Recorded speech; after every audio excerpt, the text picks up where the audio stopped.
Master minds commerce చదవాలనుకునే 10th inter విద్యార్థుల తొలి ఎంపిక.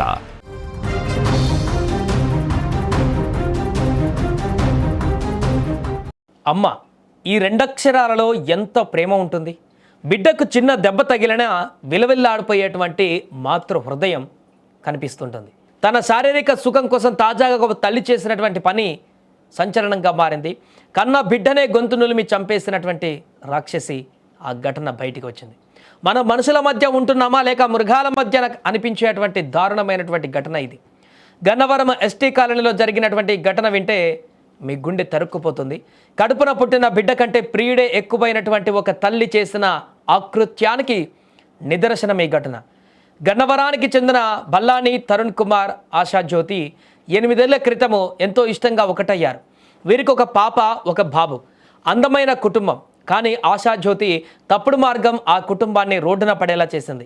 ఖనిజం వంశీ అనేటువంటి వ్యక్తితో మొదలైన పరిచయం వివాహేతర సంబంధానికి దారితీసింది. భర్తను, బాధ్యతలను వదిలేసి విజయవాడలో ప్రియుడితో కలిసి నివాసం ఉండటం మొదలుపెట్టింది. ఇక్కడే ఆ పసి ప్రాణం హర్షిత బలైపోయింది. తన వివాహేతర సంబంధానికి అడ్డు వస్తుందని సొంత తల్లే దారుణానికి పాల్పడింది. ప్రియుడితో కలిసి ఆ చిన్నారిని దారుణంగా హింసించింది. గొంతునులిమి చిత్రహింసలకు గురి చేయడమే కాకుండా ఆ దృశ్యాలని ఆ పాప తండ్రి తరుణ్ కుమార్కి వీడియో కాల్ చేసి చూపిస్తూ రాక్షసానందాన్ని పొందింది ఆ మహిళ. ఇలా చివరికి అన్యం పుణ్యం తెలియని చిన్నారని బలికొంది. ఇక భర్త ఫిర్యాదుతో కేసు నమోదు చేసుకున్న గన్నవరం పోలీసులు భార్యతో పాటు ప్రియుణ్ణి ఇప్పుడు అదుపులోకి తీసుకున్నారు. లోకం ఎటు వెళ్తుందో, నవమాసాలు మోసి కనిపెంచినటువంటి బిడ్డ కంటే తన పరాయి వ్యామోహమే ఎక్కువ అనుకునే స్థాయికి ఒక తల్లి దిగజారిపోయిందంటే మనం ఏ సమాజంలో ఉన్నాం? హర్షిత చేసిన పాపం ఏంటి? కేవలం ఆ రాక్షసి కడుపున పుట్టడమేనా? ఈ ఘటన మనందరికీ ఒక హెచ్చరిక. మానవ సంబంధాల కంటే శారీరక సంబంధాలే, ఆ వాంఛలే మిన్న అనుకునేటువంటి ఇలాంటి వారికి కఠిన శిక్ష పడాలనే ఈ విషయం తెలిసిన వారందరూ కూడా కోరుకుంటున్నారు.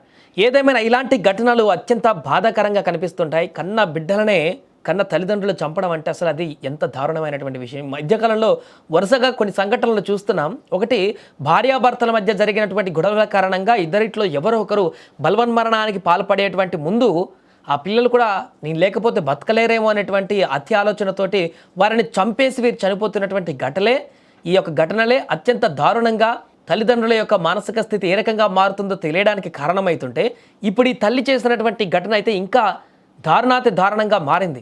తను పెట్టుకున్నటువంటి సంబంధమే అక్రమ సంబంధం, అదే తప్పు చేసింది, భర్త కాదని చెప్పేసి. ఇన్ కేస్ అలాంటి పరిస్థితి ఉంటుంటే మొదటి భర్తకి విడాకులు ఇచ్చేసి పూర్తిగా తెగదంపులు చేసుకొని ఆ తర్వాత ఆ వ్యక్తితో ఆ రకమైనటువంటి సంబంధాన్ని కొనసాగించడం, పెళ్లి చేసుకోవడం, ఇంకేం సాగుదస్తారో చేసుకుంటూ అయిపోతుండే. కానీ ఇక్కడ ఆల్రెడీ వారికి ఒక బిడ్డ ఉంది, భార్యాభర్తలకి.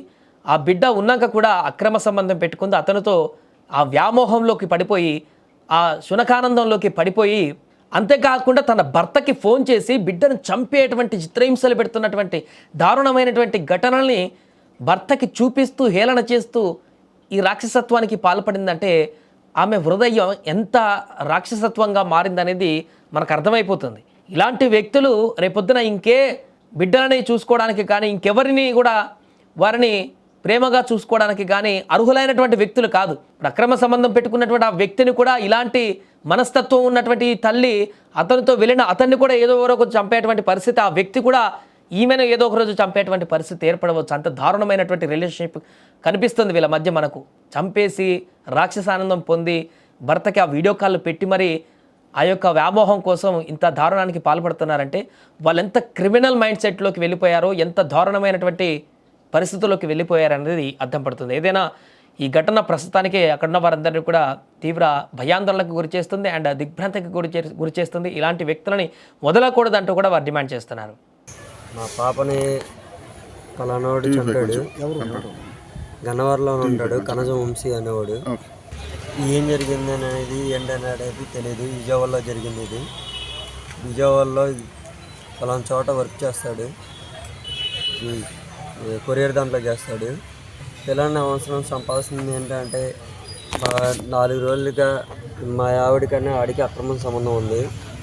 అయితే ఆ పిల్ల నాకు నచ్చలేదు అని చెప్పి నేను చంపేస్తా అని చెప్పి అన్నాడు. పిల్లకి 1 సంవత్సరం 8 నెలలు. చంపే టైంలో మీ భార్య అక్కడే ఉందండి? మా భార్య మా పిల్లోడు టిఫిన్కి వెళ్ళారు. గతంలో అంటే అంతకుముందు ఒకసారి ఉంటే హెచ్చరించాము.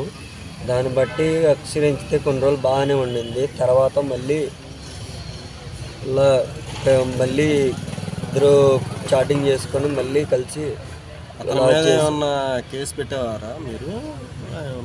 పెట్టాము, కేసు పెట్టాము. ఎక్కడ పెట్టారు? గన్నవరం పోలీస్ స్టేషన్లో.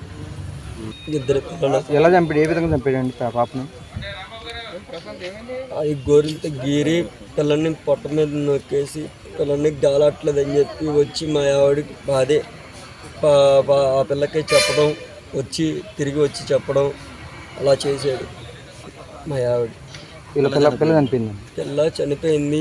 పిల్ల ఇలా ఎగసోస తెస్తుంది, అసలుకి గాలి అందట్లేదు, ఏమన్నట్లేదు, ఉలుకు పలుకు లేదని చెప్పింది. బాగా పిల్లని ఇంటికాడ ప్రేమించి పెళ్లి చేసుకుంటే పెళ్లి చేస్తే ఇంటికాడ శారదీశాను వాళ్ళమ్మ.